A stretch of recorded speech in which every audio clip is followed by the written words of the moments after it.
It's time to reread The Hunger Games.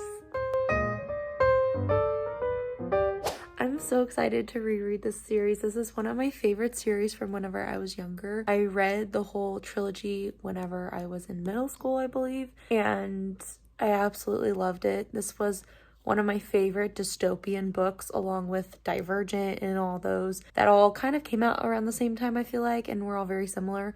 But these were definitely the types of books that I read in middle school, and I loved them. And I have watched all of the movies. I am planning on watching the movies as I'm reading through the books for this video. It's been a while since I've rewatched those movies, but I do remember not enjoying the first one. I don't know if it was the director of the movie or what, but I just remember not loving the first movie. But that's okay. I'm still really excited to read the books though. It's been so long since I've read the books. This is already feeling so nostalgic and I am here for it.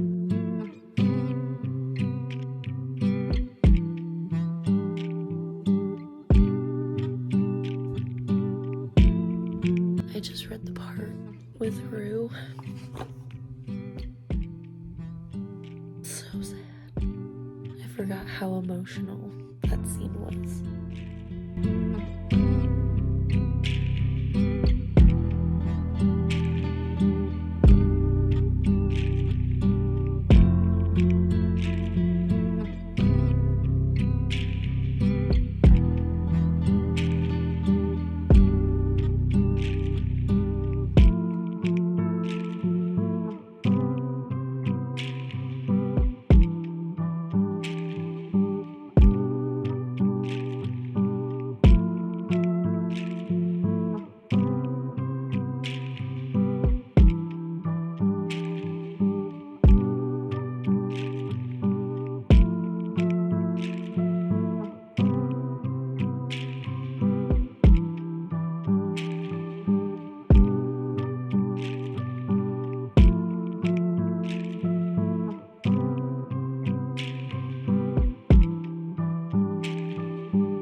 Okay, so now that I am done rereading the 3 books in the Hunger Games trilogy, I do want to go over each of them, and also since I've watched the movies, I kind of want to talk about both the books and the movies and kind of break them down a little bit. Obviously, the books way better than the movies. I will always say that. I always think the books are better than the movies.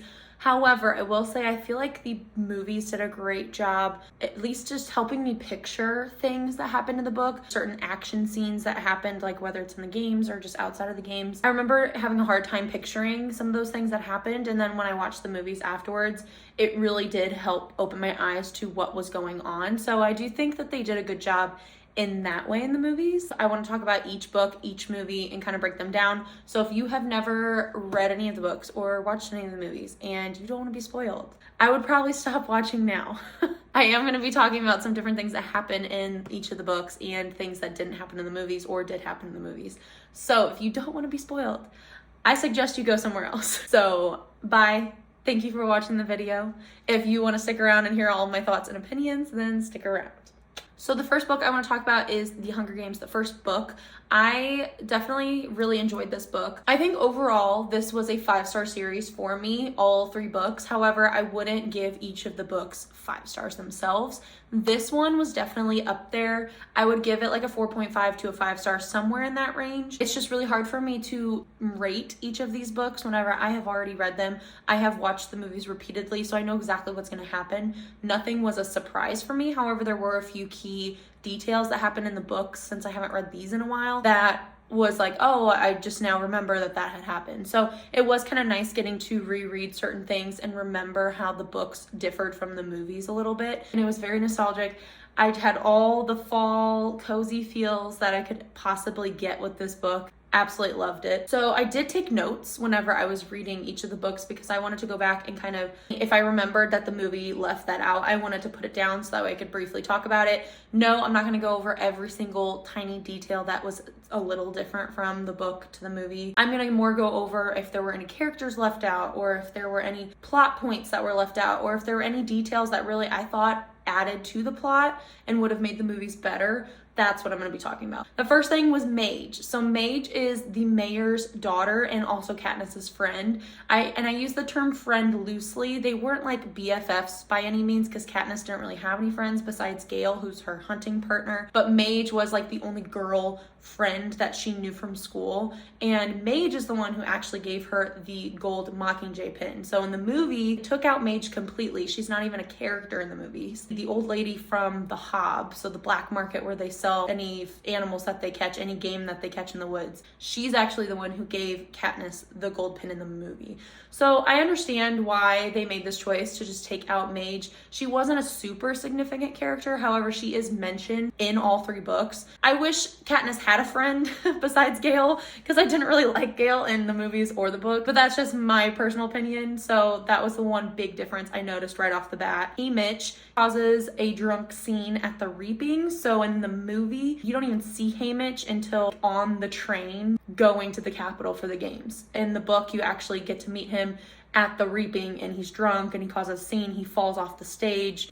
I think that would have been kind of funny to see in the movie, but they took that out, which also wasn't a huge deal, but that's just another big difference I noticed in here. Whenever the families are coming to visit Peeta and Katniss when they're about to leave for the Capitol, Peeta's dad actually visits Katniss to say that he's going to take care of Prim. In the movies, you never meet any of Peeta's family except for in a flashback you see his mom, and that's like the only time you ever see his family. Another thing I really enjoyed in the book was they really go into detail about the Mockingjay symbol. They explain how the birds, how that's significant and why that is kind of like a rebellious symbol. Originally, whenever the Great War happened, the Capitol released something called Jabberjays, which were these mutations of these birds that could record whole conversations of people. However, the rebels caught on and they started giving false information. So it was kind of like a slap in the Capitol's face, like you failed. And they released these Jabberjays out into the wild, and they then breeded with mockingbirds and then created this mockingjay, a brand new species of bird. And I thought that was really interesting. The movies didn't really go into great detail about why that is like a rebellious symbol. The fact that Mage, who's the mayor's daughter, is the one who gave it to her. Whenever I was first reading the books, I thought, oh, Mage, like she's gonna be a part of the rebellion. Like it just makes sense. Like maybe her family has been secretly a part of the rebellion this whole time.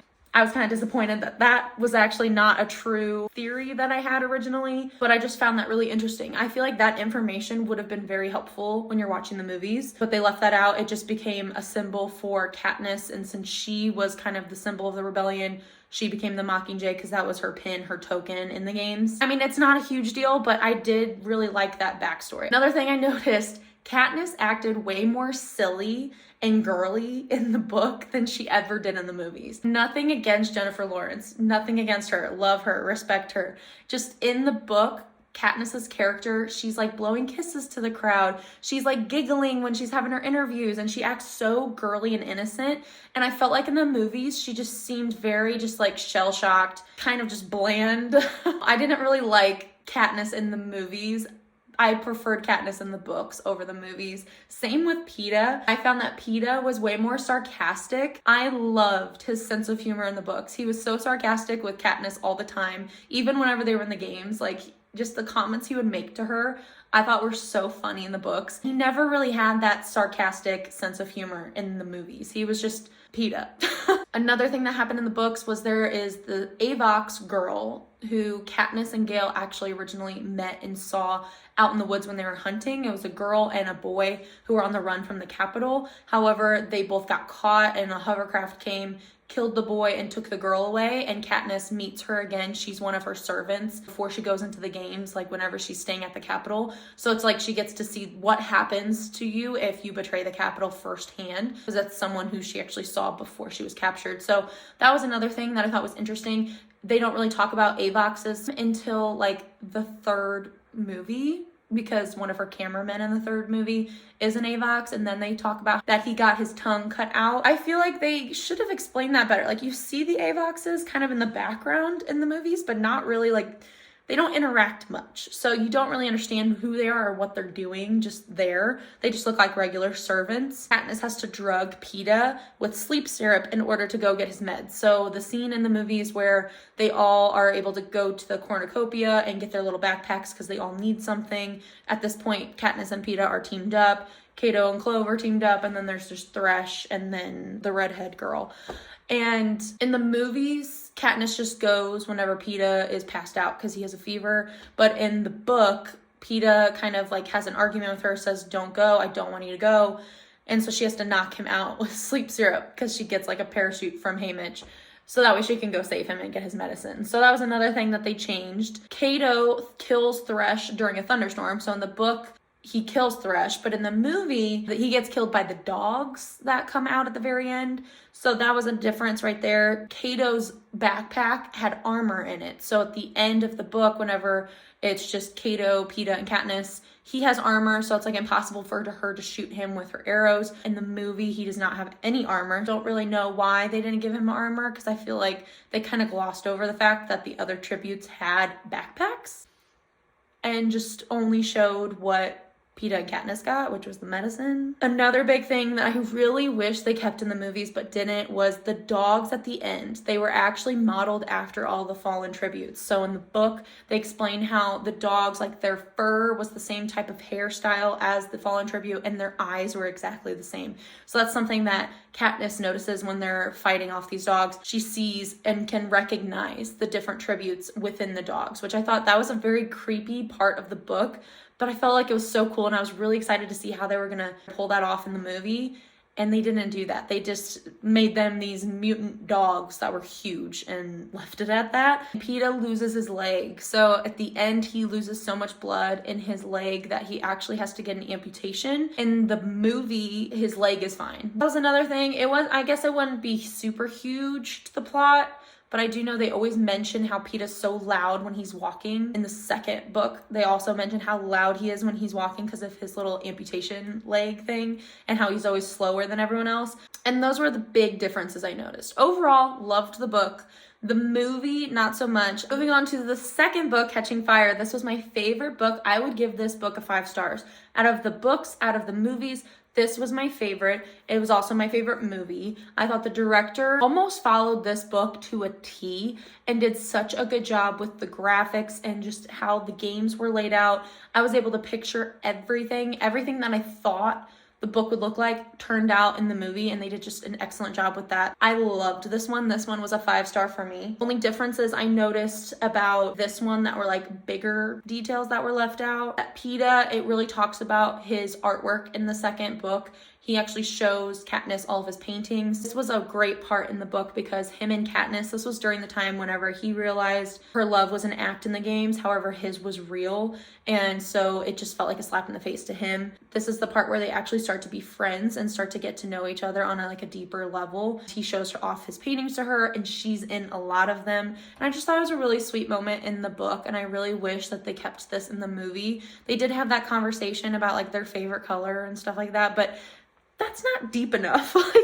Him showing off his artwork, that was him being vulnerable to her and showing her his passion and what he loves. And I wish they included that in the movies, but they didn't. Another thing is that Katniss, she finds out about the uprisings in the other districts whenever she's at Mage's house. So once again, this is where Mage's character, she was completely taken out. She goes to the mayor's house to visit Mage, and she sees the mayor's office, and on one of the screens it shows the uprisings happening. In the movie, I believe she sees it when she's on the train, which I have a hard time believing because that's where all the guards are, and they were in there. Gale tells Katniss he loves her in the book. In the movie, I don't know if Gale ever says he loves her or if he just kind of alludes to the fact, and that's whenever he kind of realizes that she's torn between him and PETA and all that love triangle business. When Gale is whipped, Mage is the one who brings the morphling that helps him kind of relax whenever they're trying to treat his back. And so once again,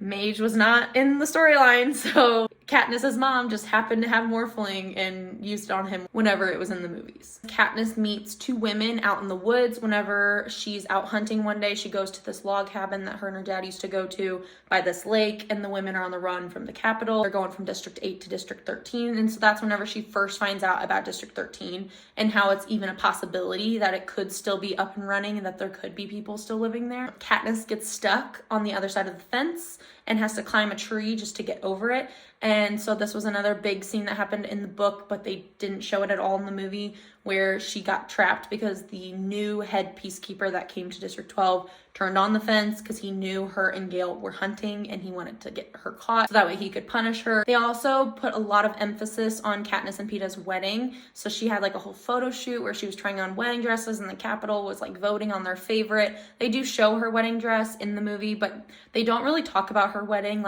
at all. It's just they mention that they're engaged and then all of a sudden they're going to the games again. So they kind of glossed over that whole fact, which wasn't really a huge deal to me because it wasn't really giving to the plot. Another big thing that I wish they did in the movie was you finally learn how Haymitch won his games. This was one of the things that if I hadn't read the books and knew how he won the games, I would be so confused in the movies because Haymitch is just this drunk old guy in the movies, and you just wonder how on earth did you ever win? And not only did he win, he won during the second quarter quell, which is the 50th games. And that's when they actually put in double the tribute. So there were 48 tribute instead of just 24. I hope if they ever go back and add an extra movie for whatever reason, now that they have the Ballad of Songbirds and Snakes, I hope they do another prequel with Haymitch. I want to see his games because it was so interesting getting to learn about it in the book, and I was trying to picture it, and I just feel like that would have been so cool to see footage of him when he was in his games in the movies, or if he could just get his own movie. I think that'd be really awesome, and I would definitely go and watch that. And the last thing that I noticed that was a big difference was one of the Avoxes that's helping Katniss and whenever she's in the Capitol is one of her old peacekeepers who was replaced by the new head peacekeeper. So that was something that they totally took out, and it doesn't really add to the plot at all, but once again, this is where they could have mentioned Avoxes and who they are, what they are, and why they're there. And they just chose to leave that part out. And the last book, Mockingjay. Man, do I have a lot to say about Mockingjay. First of all, I just want to say this is probably an unpopular opinion. I did not like part 1 and part 2 of Mockingjay. I did not enjoy the movies. I liked certain scenes, but I felt like it could have just been one long movie. It felt like part 1 was kind of just a filler movie. Nothing really happens in part 1. Part 2 is whenever you get all the action and everything that's happening and characters come together and it just makes sense. Part 1 though is just Katniss having a mental breakdown the entire time. And it was not enjoyable.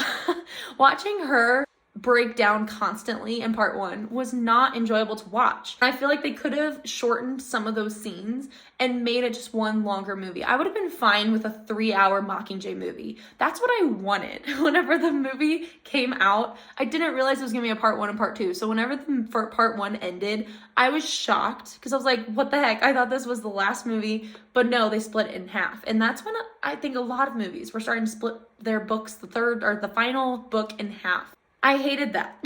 Once again, if this was not a 5-star book for me, I would still rank it up there though, like maybe a 4 stars. It's a 5-star series. This book, it did wrap everything up, but there are some things that I did not necessarily enjoy. It starts with Katniss visiting District 12 by herself at the very beginning. I really wish that they did this because they showed her going to District 12 later in the movie, and I just wanted to see that right off the bat. Like, I felt like with the way Catching Fire ended in the movies and her eyes open and she realizes District 12 is gone, that would have been such a cool way to start the 3rd movie. Instead, it shows her having a mental breakdown. So once again, it focuses so much on her mental breakdowns constantly. In the movies, Effie is the one who was taken from the Capitol and brought to District 13. However, Effie is not there. She's still in the Capitol, like captured by the Capitol in the books. You don't really see her until the very end of the book, and instead it's Katniss's prep team, so like the 3 people who do like her hair and makeup and everything before the games, they're the ones who were taken captive by District 13 and brought in. So that was a big difference. They changed out those characters. When Peeta is hijacked by the Capitol and doesn't remember how he loves Katniss, instead of Prim being the one who goes in and talks to him, it is actually one of his childhood friends who goes in, named Deli. Once again, just a random side character. She's only in the 3rd book, but they just don't even include her at all. So instead they just put Prim in there. And it made sense in the book why they chose Deli instead of Prim, because they wanted someone who didn't have anything to do with Katniss, because they were trying to talk to him and keep him calm without bringing up Katniss. They did not do that job with Prim. Prim is her younger sister. Why would you bring Prim in? Like, she's gonna be the biggest reminder of Katniss. That was just didn't really make a lot of sense in the movie. Another scene that they just kind of skip out on is Katniss takes Annie, who's Finnick's future wife, who he gets married to. She takes her to District 12 to pick out her wedding dress. So that's like a cute little scene that happens. Another big thing, Katniss and Joanna are friends in the 3rd book. In the movie, they barely talk to each other. In the book, Katniss and Joanna get an apartment, like a room together. They become roommates. They're training together so that way they can go and fight in the battle against the Capitol. And they're both so supportive of each other and everything. And I just wish that that was kept in the movie because I really enjoyed their friendship in the 3rd book. I thought it was just a really nice touch because Katniss doesn't have a lot of friends. And when they're training to go back to the Capitol, Katniss passes her test, but Joanna does not, because in her little test, they flood the simulation that she's in. And when she was in the Capitol, she was actually drenched in water and then electrocuted. That was how they tortured her. So you miss out on some of that information, like what happened to Joanna. You know what happened to Peeta, but you don't really know what happened to Joanna and how they tortured her. So that was another thing that they left out of the movies. There's a few other things. I didn't really write them down because it wasn't necessary, but Finnick and Prim, their deaths at the end were in the book. This is where I didn't like the book, but I liked it better in the movie because in the movie, you actually get to see what's happening. I liked being able to visualize the whole ending and getting to see how everything came to be the way it is now. But in the book, they kind of like, Finnick dies and you just like kind of breeze right by it. Like there's no emotion. There's nothing. It's just like, oh, Finnick's dead. On to the next thing. Like, he was one of the biggest side characters and they just killed him off and they didn't say anything. So like that was another thing that I didn't like about the book. And Prim, it felt like when she died, like it was a huge plot twist when she died. Whenever I first read that, I just felt like there was one scene where Katniss breaks down over it, but that was it. There was no other mention of Prim. And it just felt like she also, and same thing in the movie even. They don't even mention that she's dead. Like, they don't talk about it. And it just felt like that she was such a big character that she should have had like some sort of, I don't know, memorial or funeral or something should have been done for Prim, because she was the whole reason why Katniss went to the games in the first place. She was the whole reason why she became the Mockingjay. I just don't understand. That was one thing that really just disappointed me whenever I read the book and watched the movie, that Finnick and Prim, it just felt like they got no anything. So that's my little in-depth sort of talk about the books and the movies. I'm now on to the Ballad of Songbirds and Snakes because I want to go see that new movie this week. But this is what I did just start. I'm only 12 pages in. So I am excited to read it though. I've heard great things, and I've also heard that people who've read this, the trailer looks just like how they pictured the book. So I'm really excited to finish this and then go watch the movie. And now that I've seen the trailer, I can picture what the characters look like, which is even better. I love it whenever I know who they cast for the characters, so I can just vividly picture them in my mind when I'm reading. I'm gonna go read this so that way I can see the movie later this week.